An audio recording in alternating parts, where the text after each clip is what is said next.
বাউল ধর্মে পরকীয়া প্রেম জায়েজ আছে।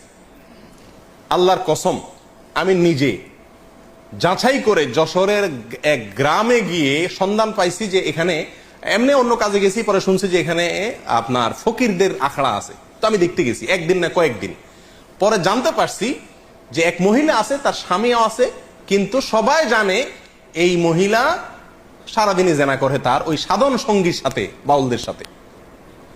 এবং কোন কোন মহিলার তো সংসার শেষ, আবার অনেক পুরুষও করে যারা বাউল। এটা তাদের ধর্মের গুরুত্বপূর্ণ কাজ, জেনা করা। সারাদিন জেনাটাই ইবাদত বাস।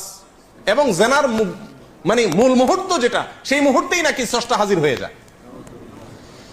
প্রিয়দিনী ভাইরা, বাউলরা মনে করে, আপনারা হয়তো অনেকে প্রথম শুনছেন, শুনে রাখেন, বাউলদের দৃষ্টিতে মানুষের শরীরের বিভিন্ন রোগ বালাই বারো হওয়ার জন্য একটা বিরাট বড় ওষুধ হলো মেয়েদের রজ পান করা।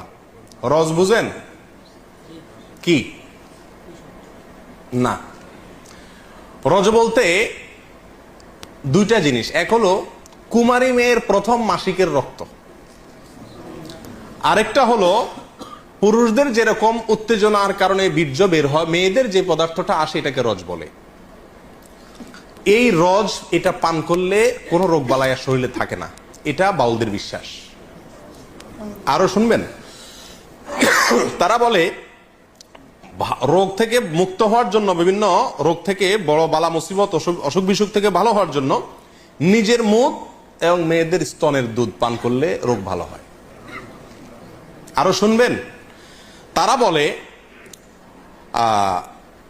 সমস্ত রোগ থেকে সর্বরোগের ঔষধ একসাথে যদি পাইতে চান তাহলে কি করতে হবে?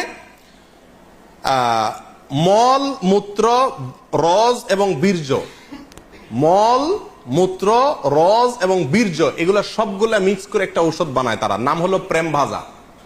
ওষুধের নাম কি? প্রেম ভাজা। এটা খাইলে আর কোনো রোগ থাকে না।